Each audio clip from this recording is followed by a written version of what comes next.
রাজনৈতিক দলগুলির প্রতি আস্থা হারাচ্ছে মালদহের কিষাণ জনজাতি।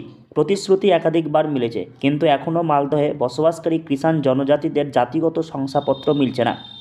এমনকি বর্তমান সরকার ইস্তাহারে কিষাণ জনজাতিদের তপশিলি উপজাতি শংসাপত্র দেওয়ার কথা উল্লেখ করেছে, কিন্তু তারপরেও তা বাস্তবায়িত হয়নি। তাই আসন্ন লোকসভা নির্বাচনে আর কোনো রাজনৈতিক দলের ওপর আস্থা নেই কিষাণ জনজাতির বাসিন্দাদের।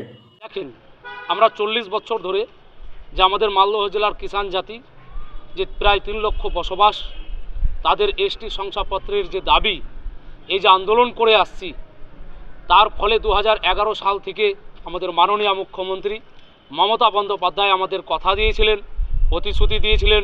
সবথেকে বড় কথা ইস্তেহারে দিয়েছেন 2021 সালের। আমাদের প্রশাসনিক বৈঠকে এসে বলেছেন যে কিষাণ জাতিকে এসটি শংসাপত্র দিয়ে দিতে হবে। তারপরেও এখনও পর্যন্ত আমরা বঞ্চিত। তার ফলেই আমরা আর কত অবহেলিত হব। 3 লক্ষ মানুষের কি কোনো মূল্য নেই? তারা কি মানুষ নয়? তারা কি অমানুষ?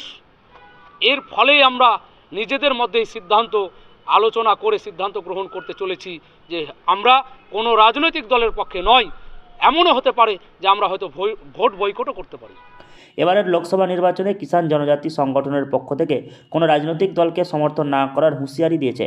এবার তারা কোনো রাজনৈতিক দলের হয়ে নির্বাচনী ময়দানে নামবে না। তাদের দাবি, ভোটের আগে তাদের জাতিগত শংসাপত্র প্রদান করতে হবে, তাহলেই তারা আসন্ন লোকসভা নির্বাচনে সমর্থন করবে। রাজ্য সরকারের প্রতি আমাদের আক্ষেপ কিছুই ছিল না। 2011 সাল থেকে আমরা কিন্তু রাজ্য সরকারের পক্ষেই আছি, এখনও আছি। কিন্তু ঘটনা হলো যে আমরা এত যে মানে কিষাণ জাতিটাকে নিয়ে আমাদের যে জেলার নেতৃত্বরা যে এত ছলনা করছে, সেটা কিন্তু আমাদের মাথা খারাপ করে দিয়েছে। আমরা যেখানেই যাই সেখানে কিন্তু ওই কিষাণকে মানে নেগলেক্ট চোখে দেখা হয়। আর কিষাণ জাতি মানে এমন একটা ভয়ঙ্কর রূপ ধারণ করেছে যে মনে হচ্ছে যে কিষাণকে দেখলে এদের একটা ভয় আছে। জানি না ওদের মানে কি ভাবছে না ভাবছে, কিন্তু আমাদেরকে খুলেও বলেও না। আমরা যখনই যাই আমাদের কাজটা করে দেন, আমাদের মুখ্যমন্ত্রীর সঙ্গে আমাদের দেখা করিয়ে দেন, কোনো রেসপন্স নেই। যদি মালদহ জেলার গঙ্গা নদী সংলগ্ন ব্লকগুলি মূলত এই কিষাণ জনজাতি বাসিন্দাদের আদি বসবাস। মানিকচক, কালিয়াচক 2, রতুয়া সহ আশেপাশের বেশ কয়েকটি ব্লকে বর্তমানে কিষাণ জনজাতি বসবাস। ভারতের সংবিধানে কিষাণ জনজাতিকে তপশিলি উপজাতি হিসাবে গণ্য করা হয়েছে, কিন্তু তারপরেও পশ্চিমবঙ্গে বসবাসকারী কিষাণ জাতিদের জাতিগত শংসাপত্র প্রদান করা হয়নি। গত 40 বছর ধরে কিষাণ জাতির পক্ষ থেকে আন্দোলন করা হচ্ছে। মালদহে বর্তমানে প্রায় 3 লক্ষ মানুষ রয়েছে এই জনজাতির। ভোটার রয়েছে প্রায় 2,25,000। 2011 সালে কিষাণ জাতির মানুষেরা রাজ্যের শাসক শিবিরকে সমর্থন করেছিলেন। সে সময় তাদের প্রতিশ্রুতি দেওয়া হয়েছিল, কিন্তু এখনও পর্যন্ত সেই প্রতিশ্রুতি বাস্তবায়িত হয়নি বলে দাবি। কিষাণ জাতি বিহারে তাদের এসটি সার্টিফিকেট আছে, বাংলায় নেই। এই দাবি নিয়ে ওরা অনেকদিন ধরে লড়াই করে।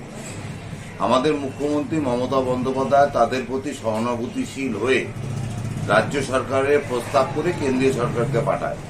এই সিদ্ধান্ত কেন্দ্রীয় সরকারকেই নিতে হবে যে তারা তফসিলি জাতি না উপজাতি। ইতিমধ্যে তারা পশ্চিমবঙ্গে তফসিলি জাতি হিসাবে রয়েছে। সুতরাং সেই ইস্যুটা কেন্দ্রীয় সরকার এখন অবধি ছাড়েনি। দীর্ঘ আন্দোলন চালিয়ে গিয়েছেন তারা। তাই এবার নির্বাচনে রাজনৈতিক দলগুলিকে সমর্থন না করার হুঁশিয়ারি কিষাণ জনজাতি সংগঠনের। মালদহ থেকে হরজিৎ সিংহ, লোকাল 18 বাংলা।